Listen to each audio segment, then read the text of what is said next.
Hello students, myself Rajiv Atri. Today we are going to discuss Young's double slit experiment on the basis of wave theory. Students, इस experiment के अंदर जो basic terms हैं वो terms हैं सारी fringe pattern, position of fringes, width of fringes, energy conservation and intensity distribution curve. One by one इस single class के अंदर हम पूरे यंग्स डबल स्लिट एक्सपेरिमेंट को डिस्कस करेंगे। ओके, सो स्टार्ट करते हैं पहली टर्म से, फ्रिंज पैटर्न। फ्रिंज पैटर्न देखो, जो यंग्स डबल स्लिट एक्सपेरिमेंट है, नाम से पता चल रहा है डबल स्लिट।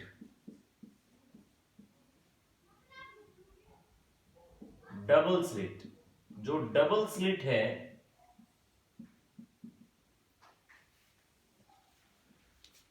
बेसिकली इसके अंदर यूज होने वाले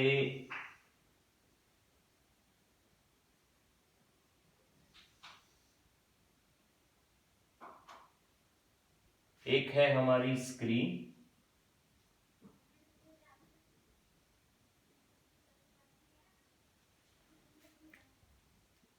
ये है हमारा सेकंड पोर्शन जिसके अंदर हम स्लिट्स बनाते हैं, दो स्लिट्स S1 एंड S2। एक सोर्स, फ्रेश सोर्स, इस फ्रेश सोर्स की हेल्प से हम इन दोनों स्लिट्स के अंदर क्या करेंगे, इंटरफियरेंस पैटर्न बनाएंगे। किस टाइप से, देखें, एक सिंगल सोर्स है, सोर्स से निकलने वाली जो रेज हैं ऑब्वियसली हर डायरेक्शन में होंगी, और जो हर डायरेक्शन में होंगी उसको मैंने इस डायरेक्शन के अंदर जो प्रोपागेट कर रही है सिर्फ उन्हीं वेव्स को कंसिडर किया है। ये हमारा वेव फ्रंट है। वेव फ्रंट किस टाइप से बनते हैं उसके बारे में मैंने अपनी पहली ही क्लास के अंदर डिस्कस कर रखा है। मान लीजिए डॉटेड पार्ट है, ये ना क्रस्ट है, और जो डार्क पार्ट हमारा क्रस्ट है, डॉटेड पार्ट हमारा ट्रफ है। इस टाइप से वेव फ्रंट आगे प्रोपागेट कर रहा है। ओके, ये है हमारा वेव फ्रंट। जैसे ही ये वेव फ्रंट हमारे स्लिट्स को टैकल करेगा, स्लिट्स बाकी सारा ओपेक पार्ट है, ओपेक पार्ट मींस जो लाइट को अपने अंदर से ट्रांसमिट नहीं होने देता। ओपेक पार्ट सिर्फ स्लिट्स के अंदर से लाइट निकल के आएगी। कुछ एक अजम्पशन है और कुछ एक इंपॉर्टेंट टर्म्स हैं कि हम इस टाइप का अरेंजमेंट क्यों लेते हैं। हमने दो स्लिट्स लिए, हमने दो सोर्स क्यों नहीं लिए, फ्रेश सोर्स, दोनों ही सोर्स क्यों नहीं लिए। पहली कंडीशन, जो इंटरफियरेंस की कंडीशन है वो अब पढ़ेंगे। पहली कंडीशन, जो हमारी लाइट है ना used should be monochromatic।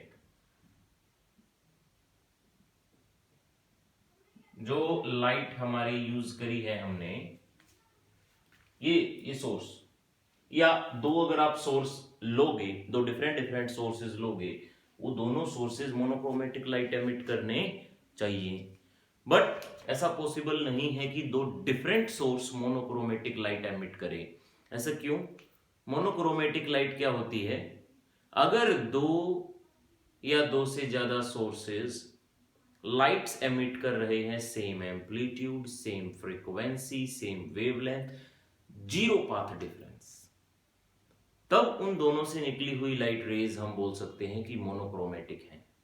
Okay, but everything was possible but zero phase difference is not possible, so that's why हम कह सकते हैं कि मोनोक्रोमेटिक लाइट पॉसिबल नहीं है दो डिफरेंट सोर्सेज से। that's why यंग्स ने क्या किया, एक सिंगल सोर्स लिया और उससे ही दो फ्रेश सोर्स बनाने की कोशिश करी।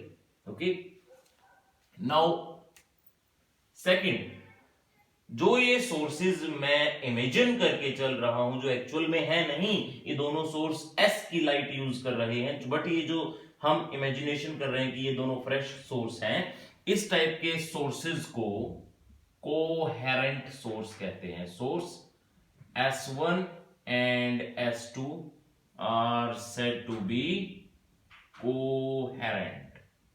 ये दोनों ही सोर्स कैसे होने चाहिए? कोहेरेंट। ओके, नाउ अब आई बारी पैटर्न बनाने की। देखिए S1 से जो लाइट निकली, मान लीजिए इस टाइप, दोनों फ्रेश सोर्स की तरह काम करेंगे। हाँ, दोनों के दोनों इस टाइप से काम करेंगे कि जो S है ना सोर्स, हमारा मेन सोर्स, उससे निकलने वाली लाइट इन दोनों को फ्रेश सोर्स की तरह रिएक्ट करवाएगी। सो इन दोनों के अंदर भी क्या निकल के आएंगे? Crust and trough, means waves इनके अंदर से निकल के आएंगी। वही जो वेव्स निकल रही हैं, उन वेव्स को हमने उसी पैटर्न में फॉलो किया जो पैटर्न हम एक फ्रेश सोर्स के लिए बनाए थे, है ना। सो यहां पे क्या हो रहा है? बिल्कुल मिड में, अगर ये डिस्टेंस हम मान के चल रहे हैं स्मॉल d, सो बिल्कुल मिड में क्या हो रहा है? क्रस्ट से क्रस्ट मिल रहे हैं ना, डार्क से डार्क कनेक्ट हो रहे हैं आपस में। और अगर क्रस्ट से क्रस्ट मिलेंगे, and next one is, pattern इसी टाइप से चलेगा। ये अगेन ट्रफ से ट्रफ मिल रहे हैं, क्रस्ट से क्रस्ट मिल रहे हैं, और अगर इस टाइप की इंटरफियरेंस हो रहा है, इसका मतलब हम क्या ये कह सकते हैं कि यहां पे बिल्कुल मिड पार्ट में हमें किस टाइप का फ्रिंज देखने को मिलेगा? मिड पार्ट में किस टाइप का फ्रिंज देखने को मिलेगा? Bright fringe. यहां पे बिल्कुल सेंटर में क्या आएगा? ब्राइटनेस आएगी, है ना, सेंट्रल ब्राइट है। हम इसको क्या बोलेंगे? Central bright fringe. Central bright fringe, ये है सेंट्रल ब्राइट की कंडीशन कि दोनों की दोनों वेव्स, दोनों की दोनों जो S1 से निकली और जो S2 से निकली, वो दोनों की दोनों वेव्स बिल्कुल स्लिट के बीच में क्रस्ट से क्रस्ट कनेक्ट हो रहा था, ट्रफ से ट्रफ कनेक्ट हो रहा था, है ना।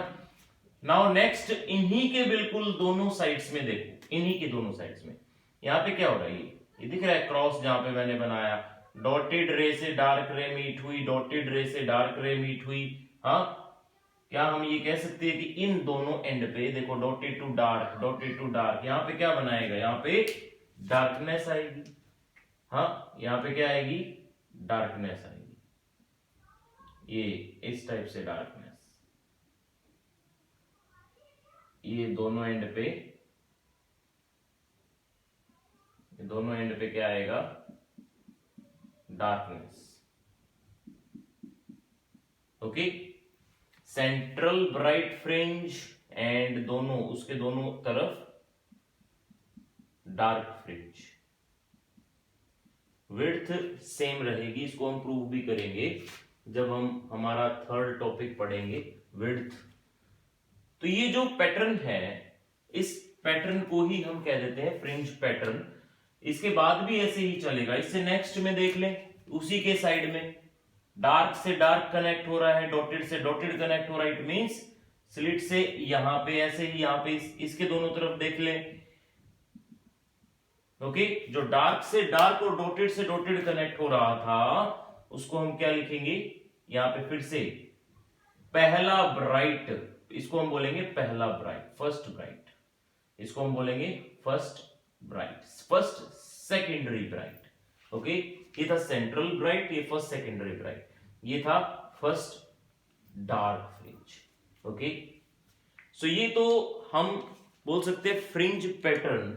अब ये जो फ्रिंज पैटर्न बना इस टाइप का, ये थोड़ा सा माइंड डाइवर्ट करने वाला इसलिए है क्योंकि अगर हम रे ऑप्टिक्स फॉलो करते, रे ऑप्टिक्स जो हम अभी तक पढ़ के आ रहे हैं, तो इन दोनों स्लिट्स से निकली हुई रेज सीधी सीधी जाती और यहां पे बनना चाहिए था क्या, ब्राइटनेस। यहां पे आनी चाहिए थी ब्राइटनेस, बट ब्राइटनेस तो बीच में आई और यहां पे क्या आई, instead of brightness there is a dark fringe. So that's why हम रे ऑप्टिक्स ना फॉलो करके यहां से वेव ऑप्टिक्स पढ़ना शुरू करते हैं। दैट्स व्हाई हम कह सकते हैं कि इंटरफियरेंस जो फिनोमिना है वो वेव ऑप्टिक्स के अंडर आता है। इसीलिए ये यंग्स डबल स्लिट एक्सपेरिमेंट इतना ज्यादा इंटरेस्टिंग टॉपिक है और वेव ऑप्टिक्स को फॉलो करता है। Now Young's double slit experiment में सेकंड, पोजीशन ऑफ फ्रिंजेस। पहले टॉपिक से हमने ये सीखा कि light should be monochromatic and वो सोर्सेज जो मोनोक्रोमेटिक लाइट एमिट करते हैं उनको हम कोहेरेंट सोर्स कह देते हैं। Two sources, two independent sources can not be coherent. क्यों? Because of they cannot emit light source of zero path difference, means path difference या phase difference उनके बीच में आएगा ही आएगा।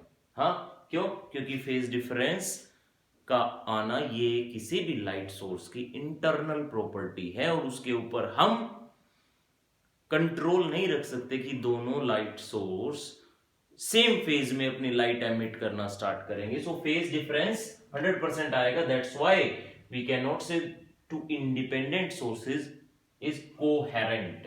Now Young's double slit experiment का हमारा दूसरा concept, position of fringes. Position of fringes निकालने के लिए हमें यंग्स डबल स्लिट एक्सपेरिमेंट का कारण या जो भी फ्रिंजेस बन रहे थे उनके कारण ढूंढने। देखें, ये जो हमारी स्लिट थी, पहली दूसरी slit, S1 slit and S2 slit, जैसा कि मैंने अभी तुम्हें फ्रिंज पैटर्न के अंदर सिखाया, अगर इनके बीच का गैप है D, अगर इनके बीच का गैप है D and this will be capital D, capital D is the distance between screen to the slits, हाँ, and small d is the distance in between the slits. तो क्या हम ये कह सकते हैं कि यहां पे small d is very very less than capital D? ऐसा क्यों है? आप किसी न्यूमेरिकल में देखेंगे तो आपको ये समझ में आएगा स्मॉल d, या वो इसके प्रैक्टिकल्स के अंदर देखेंगे तो स्मॉल d ऑब्वियसली मिलीमीटर्स के अंदर होता है, okay, and capital D metre के अंदर होता है, आइदर 1 मीटर 2 मीटर इस टाइप से गिवन मिलेगा। हाँ, तो गैप देखिए, गैप कितना है इनके बीच का, metre and millimetre 1000 means screen is placed from the slits within the gap of 1000 times। हाँ, इसके स्लिट्स के बीच का जो गैप है उससे 1000 गुना बड़े गैप में स्क्रीन रखी जाती है। ये इनके बीच की पहली assumption। नाउ जैसा कि हमने सीखा कि सेंटर पे क्या बनेगा, ब्राइट फ्रिंज बनेगा। ये क्या है, central bright fringe, okay. Central bright fringe बनने के लिए यहां से जो रेज जा रही थी, हाँ, स्लिट्स, पहले अगर मैं रे ऑप्टिक्स या रे कंसीडर करके स्ट्रेट लाइन पाथ देखो इनके बीच का, कारण जानना है हमें ऐसा क्यों हो रहा है। तो पाथ डिफरेंस मतलब रास्ते में डिफरेंस इनके बीच का है ही नहीं, है ना। For making central bright fringe path difference is 0। Central bright fringe जब बनाया तो S1 से जो लाइट जा रही है और जो S2 से लाइट जा रही है उनके बीच का पाथ डिफरेंस 0 है। नाउ अगर मैं कहूं कि इस पॉइंट पे या किसी दूसरे पॉइंट पे पहला मैक्सिमा बना है, सेंट्रल ब्राइट फ्रिंज के आसपास मैक्सिमा बने हैं ना, P पे या P डैश पे मैक्सिमा बने हैं ना, ये पॉइंट मान लीजिए O और ये सेंट्रल ब्राइट फ्रिंज है ही O डैश पे, ओके। तो इसके दोनों तरफ में P और P डैश पॉइंट पे क्या बना, पहला मैक्सिमा, और जो पहला मैक्सिमा बना उसकी कंडीशन क्या है, S1 से लेके S2 तक। देखो, सेंट्रल मैक्सिमा को, सेंट्रल ब्राइट फ्रिंज को तो हमने डिस्कस कर लिया। अब पहले मैक्सिमा को डिस्कस करने के लिए हमें ये समझ में आ रहा है कि S1 और S2 से जो भी रेज या लीनियर डिस्टेंस हम दिखा रहे हैं वो उस डिस्टेंस में S2P कहीं ना कहीं ज्यादा डिस्टेंस है एज कंपेयर टू S1P। ये जो ज्यादा डिस्टेंस है S2P, जो ज्यादा डिस्टेंस है, कितना ज्यादा डिस्टेंस है, परपेंडिकुलर ड्रॉ करवा के पता कर लेंगे कि कितना ज्यादा डिस्टेंस है। ओके, ये जो परपेंडिकुलर हमने ड्रॉ करवाया, इसके बाद का जो डिस्टेंस है वो डिस्टेंस बिल्कुल बराबर होना चाहिए S1 और S2 से निकली हुई रे का।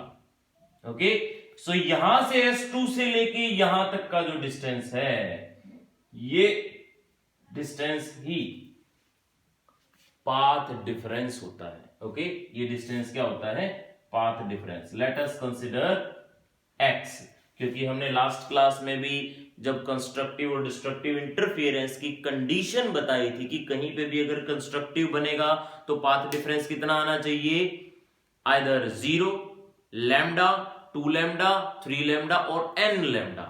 कहीं पे भी अगर कंस्ट्रक्टिव आएगा तो path difference should be 0, lambda, 2 lambda, 3 lambda और n लैम्डा। 0 पाथ डिफरेंस दिख रहा है ना हमें, सेंट्रल ब्राइट फ्रिंज पे जो पाथ डिफरेंस कितना आया था, 0 आया था। बट पहला मैक्सिमा जहां पे बना वहां path difference according to previous class कितना आना चाहिए, लैम्डा आना चाहिए। हाँ, फॉर फर्स्ट मैक्सिमा, पहले मैक्सिमा के लिए जो पाथ डिफरेंस है, पाथ डिफरेंस कितना आया, x आया। ओके, और वो लैम्डा था, 1 लैम्डा है ना। पाथ डिफरेंस कितना था, लैम्डा था। कैसे था वो एक बार प्रीवियस क्लास आप जरूर देखें। हाँ, उसके अंदर condition of constructive and destructive interference बताया हुआ है। नाउ इन YDSC हमारे यंग्स डबल स्लिट एक्सपेरिमेंट के बेसिस पे पाथ डिफरेंस कितना होगा, देखिए ध्यान से। पाथ डिफरेंस यहां पे अगर आपको निकालना है तो ये देखो, ये एंगल यहां से जो सेंटर से हमारी लाइन ड्रॉ करी है मैंने, सेंट्रल ब्राइट फ्रिंज से, इसी सेंटर से अगर मैं यहां तक एक लाइन ड्रॉ करता, ये एंगल कितना, थीटा। ओके, और दो लाइंस के बीच का एंगल अगर थीटा है तो उनके परपेंडिकुलर्स के बीच का एंगल भी थीटा ही होगा। एंगुलर सिमेट्री होती है ये।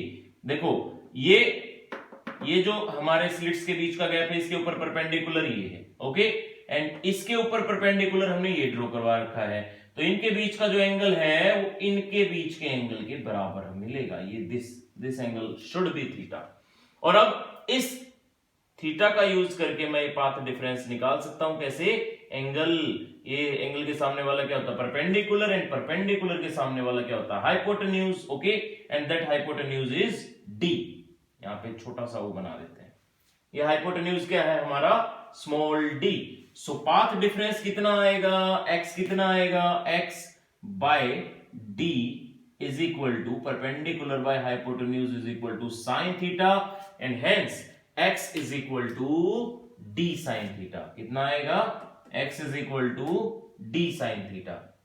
Okay, this is the path difference by using Young's double slit experiment, and this is the general path difference for constructive interference। मैंने क्या बोला, मैक्सिमा है ना, मींस कंस्ट्रक्टिव इंटरफेरेंस हुआ होगा वहां पे, क्रस्ट से क्रस्ट कनेक्ट हुआ होगा। तो क्या मैं कह सकता हूं कि ये कंडीशन यंग्स डबल स्लिट का जो पाथ डिफरेंस है वो भी फॉलो करेगा। और अगर ये कंडीशन फॉलो करेगा by equating both equations for x, एक बार इनको इक्वेट करें तो क्या निकल के आए, lambda is equal to d sine theta, and sine theta is equal to lambda by d. Okay, this is our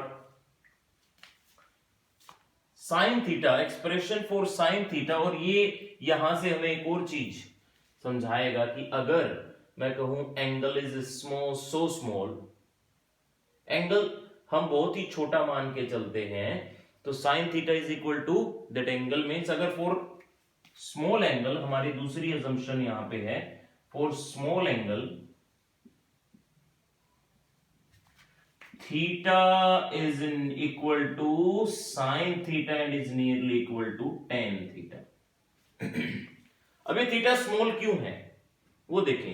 ये देखो वेवलेंथ, लाइट की वेवलेंथ जो हम यूज करते हैं, है ना, रेड टू वॉयलेट, जो वेवलेंथ है वो नियरली एंगस्ट्रॉम के अंदर होती है ना, बट ये जो डी है मैंने क्या बोला, मिलीमीटर्स में होगा। अगर ये मिलीमीटर्स में होगा तो क्या हम ये कह सकते हैं कि डिनोमिनेटर बहुत बड़ा है एज कंपेयर टू न्यूमिनेटर। अरे समझो 10 raise to the power -10 metre है ऊपर, नीचे 10 raise to the power -3 metre है, it means 10 raise to the power -7 metre आएगा साइन थीटा की value, means very very small. और for small angle sine theta is equal to that angle, sine theta is equal to theta only. और यहीं से क्योंकि prove हुआ कि sine theta बहुत ही छोटी वैल्यू देके जा रहा है, so that's why sine theta can be equal to tan theta. और यहां से टेन थीटा की वैल्यू निकाल के लाइए, क्या है, सेंट्रल ब्राइट फ्रिंज से पहले मैक्सिमा की position y1, central bright fringe से पहले मैक्सिमा की पोजीशन वो क्या आई है, y1, as the angle is small, angle is small, so tan theta is nearly equal to sin theta। अगर ये इक्वल है, अगर ये इक्वल है तो क्या हम लिख सकते हैं कि tan theta is equal to perpendicular by base, perpendicular है y1, बेस है कैपिटल D, एंड ये दोनों बराबर हैं, बराबर है तो by using assumption ये आएगी मेरी पहले मिनिमा की पोजीशन, कितनी, y1 by d is equal to lambda by d, okay, and y1 is equal to lambda d by small d, okay।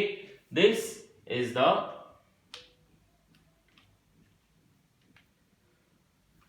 Position of first maxima. Similarly अगर आपको second maxima की position निकालनी है, second maxima देखें, let us consider here the second maxima is, अगर मैं यहां पे सेकंड मैक्सिमा बना रहा हूं, यहां पे इस पॉइंट को नाम दिया r, सेकंड मैक्सिमा के लिए पाथ डिफरेंस और इंक्रीज हो रहा है, ये फिर से इंक्रीज हुआ, इसका मतलब यहीं पे इसी के अंदर हम थोड़ा बहुत चेंज करेंगे, फॉर सेकंड और nth मैक्सिमा तक लेके जाएंगे। सेकंड मैक्सिमा के लिए पार्ट डिफरेंस होता था 2 लैम्डा, जनरल केस है, लास्ट क्लास में मैंने आपको सिखाया था क्यों होता था ये, ओके। और ये है पहले की पोजीशन, कहां बन रहा है ये, लैम्डा d बाय d पे क्या बन रहा है, पहला maxima, okay, lambda d by d पे क्या बन रहा है, पहला मैक्सिमा, ठीक है जी। Next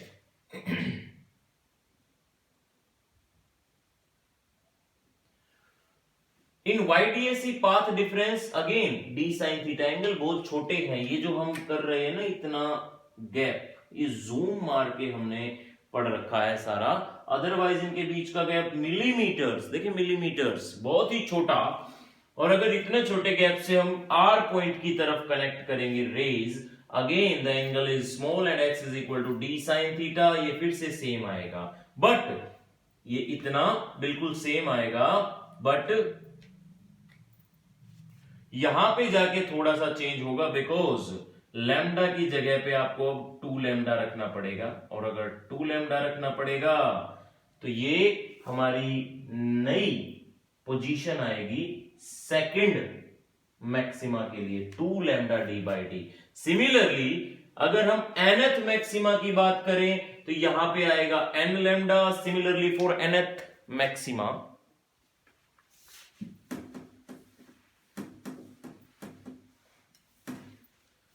for nth maxima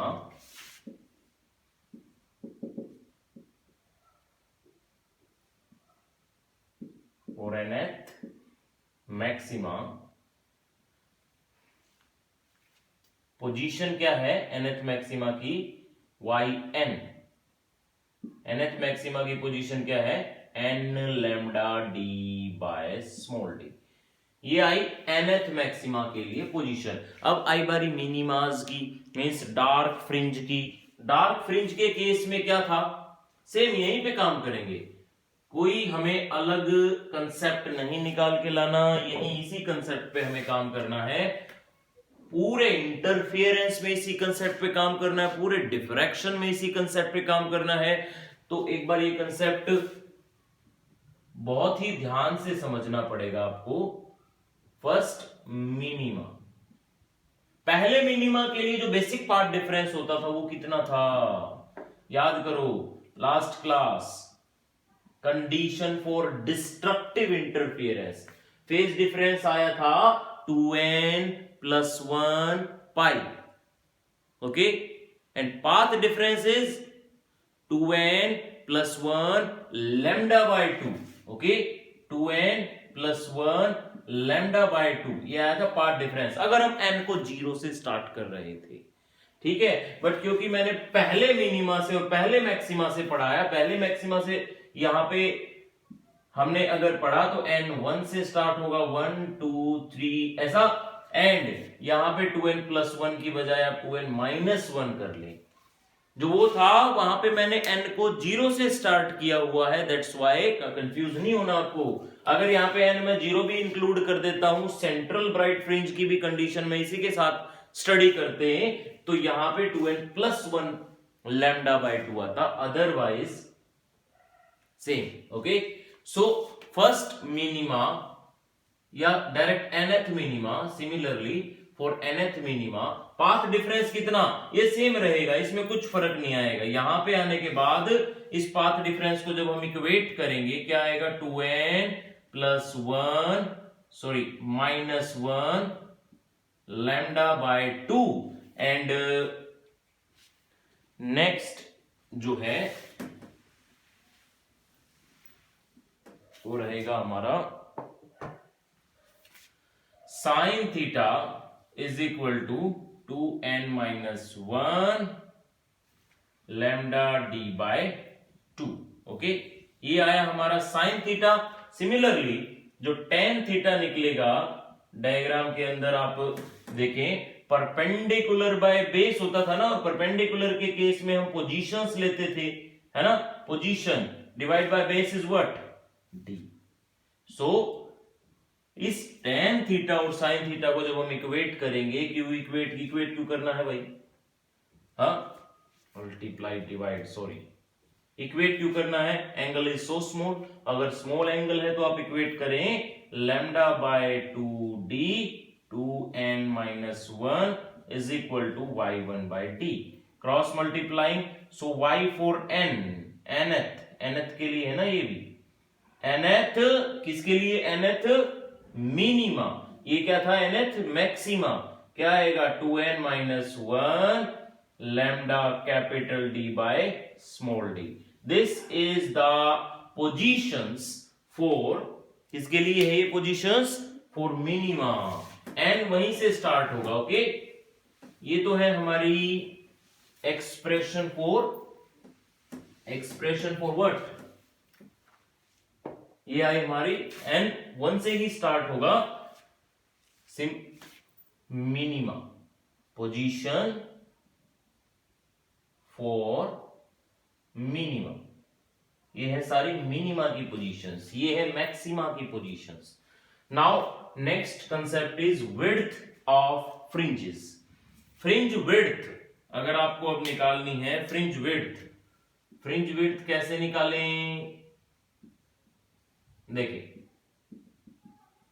again screen के ऊपर आए, स्क्रीन के ऊपर क्या चल रहा था, स्क्रीन के ऊपर सेंटर में, ये हमारी स्क्रीन के ऊपर सेंटर में क्या बन रहा था, सेंट्रल ब्राइट फ्रिंज बन रहा था, ओके।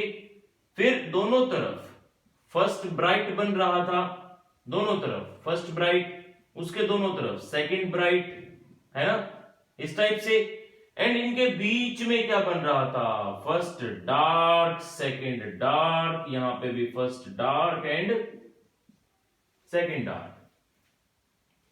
तो अगर हम पहले ब्राइट की पोजीशन और दूसरे ब्राइट की पोजीशन आपस में सब्ट्रैक्ट कर देते हैं, ये है y2 एंड ये है y1। अगर सेकंड ब्राइट की फर्स्ट ब्राइट में से माइनस कर देते हैं तो जो बीच में गैप दिख रहा है ना, ये गैप क्या है, डार्क। एंड अगेन अगर हम थर्ड ब्राइट की सेकंड में से माइनस कर देते हैं तो बीच में जो गैप दिख रहा है ना, वो क्या है, डार्क। मींस अगर आप किसी भी nth ब्राइट की n-1th ब्राइट में से माइनस कर देते हैं तो जो बीच का गैप दिखेगा वो क्या होगा, डार्क।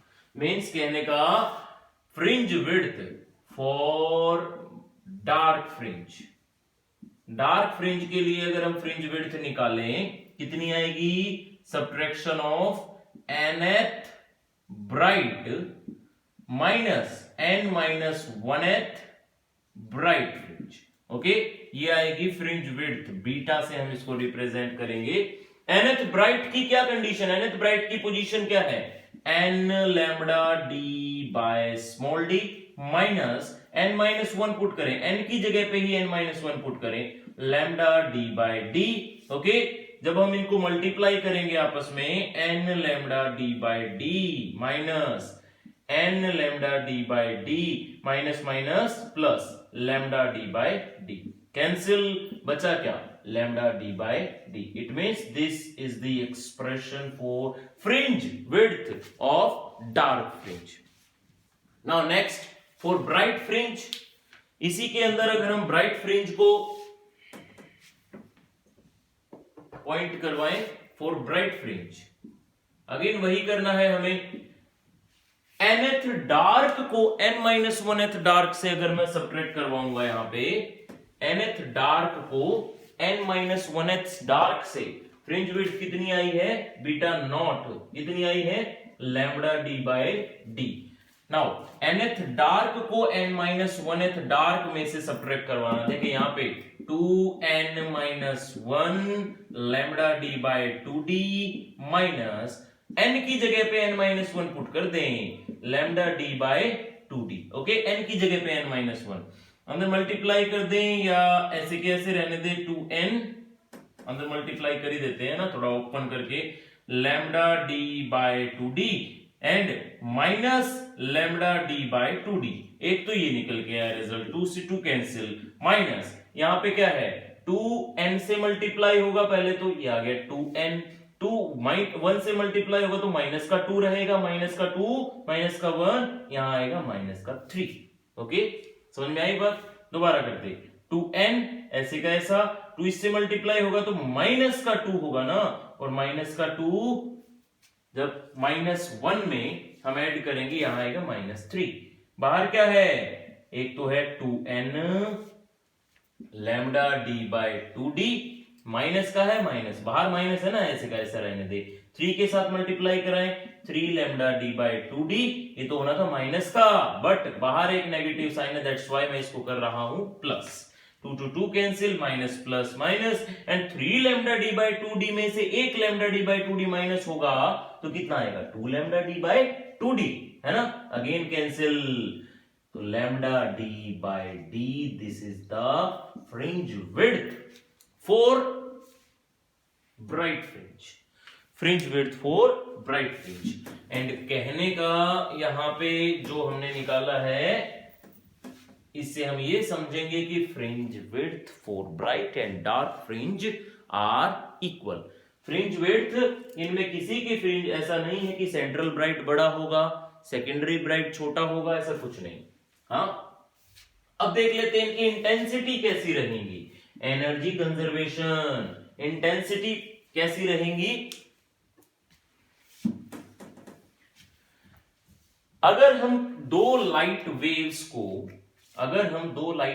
को सेपरेटली, दो लाइट वेव जिसकी पहले की इंटेंसिटी है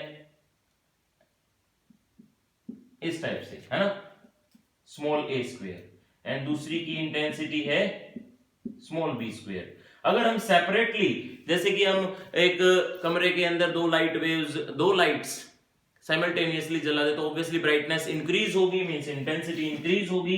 इंटेंसिटी इंक्रीज होगी तो ये तो है सिंपल सुपरपोजिशन, है ना।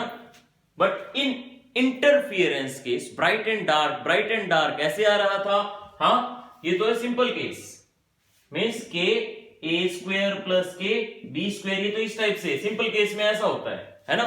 बट अगर इंटरफियरेंस के केस में भी ऐसा ही होने लग गया, इट मींस इंटेंसिटी का लॉस नहीं होता, एनर्जी का लॉस नहीं होता। वही हम प्रूव करेंगे।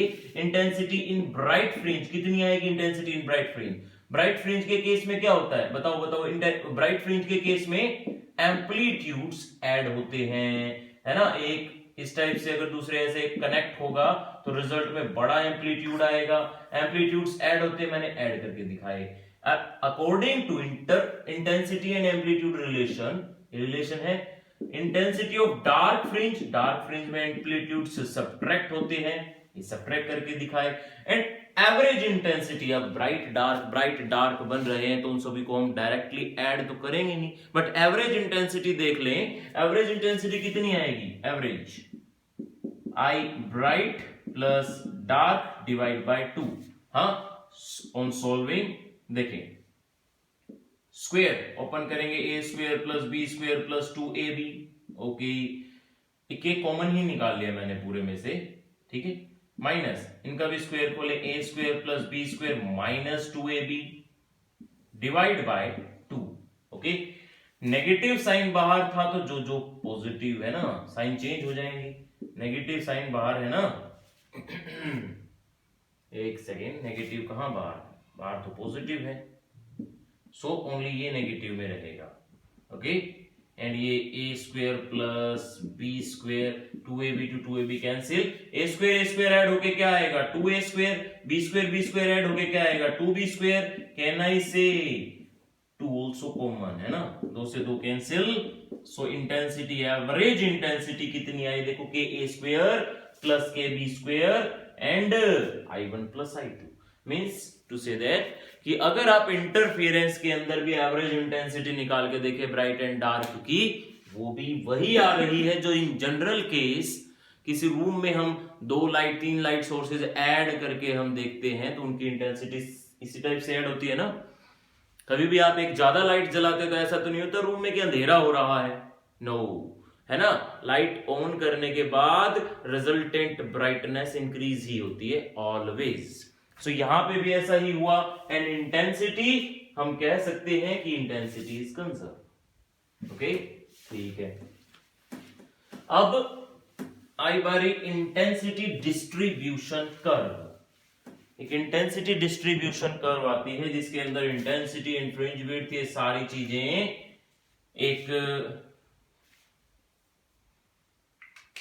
जो इनका जनरल फ्लो है उसके बेसिस पे रखी जाती है। इंटेंसिटी मान लीजिए इतनी इंटेंसिटी है इसकी, कहीं पे भी विड्थ, कहीं पे भी एम्पलीट्यूड ऑफ, या ये कह लो कि इंटेंसिटी का ये ग्राफ डाउन नहीं जाएगा, अप नहीं जाएगा, इंटेंसिटी ऑलवेज रिमेन सेम। कितनी आई थी के through out the interference intensity will remain same. ये क्या है, सेंट्रल ब्राइट फ्रिंज, ये क्या है, फर्स्ट डार्क। कहां पे बना था भाई फर्स्ट डार्क, कहां पे बना था, लैम्डा डी बाई 2d पे। सेकेंड डार्क कहां पे बना था, 3 लैम्डा डी बाई 2d पे। एंड ऐसे ही थर्ड डार्क कहां बना था, 5 लैम्डा डी बाई 2d पे। ओके, ये कहां से सब्स्टिट्यूट कर रहा हूं मैं, जो अभी मैंने निकाला 2n-1 lambda D by 2d। Okay, यहां पे नेगेटिव में लेके आए, मींस अगर मिडल से अपर पोर्शन आप पॉजिटिव ले रहे हो पोजीशंस का, सो डाउन पोर्शंस आपको नेगेटिव लेना पड़ेगा। हाँ, minus lambda D by 2d minus 3 lambda D by 2d minus 5 lambda d by 2d. Now this is what? This is first secondary maxima, first secondary bright. This is central bright, this is second secondary bright, है ना। And this is again first secondary bright, second secondary bright. कहां पे बने?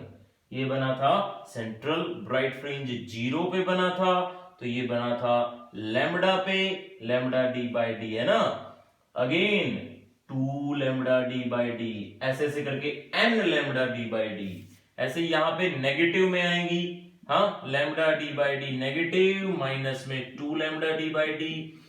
सो students, this is intensity distribution curve for Young's double slit experiment. और इसी के साथ हमने Young's double slit experiment completely discuss कर लिया है। अगर आपको किसी भी टर्म में कोई भी दिक्कत है तो कमेंट सेक्शन में डालें, उसके लिए हम कोशिश करेंगे हम नई वीडियो बनाएं और उसको अपलोड करें, आप तक पहुंचाएं।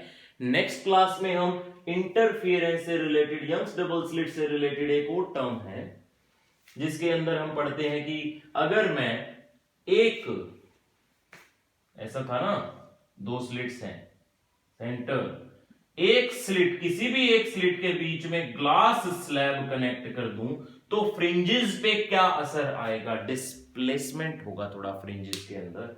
हाँ, जैसे कि हमने पढ़ा था ना रिफ्लेक्शन के अंदर, जब हमने शुरू किया था रे ऑप्टिक्स, जब हमने शुरू किया था तभी पढ़ा था हमने लेटरल डिस्प्लेसमेंट। थोड़ा सा रिफ्रैक्ट जब हो रही थी रे एक मीडियम में से, तो वो थोड़ा सा अपना पाथ से डिस्प्लेस हो रही थी। वही डिस्प्लेसमेंट यहां पे भी होगी क्योंकि रफ्तार डिक्रीज हो जाती है। हाँ? वो सारी चीजें हम नेक्स्ट क्लास के अंदर पढ़ेंगे। इस क्लास में जो भी यंग्स डबल स्लिट से रिलेटेड हमने चीजें पढ़ी हैं उसको एक बार ध्यान से पढ़ लें, दोबारा से पढ़ लें, नोट्स बना लें, नेक्स्ट क्लास के लिए सब्सक्राइब कर लें। Thank you for your precious time.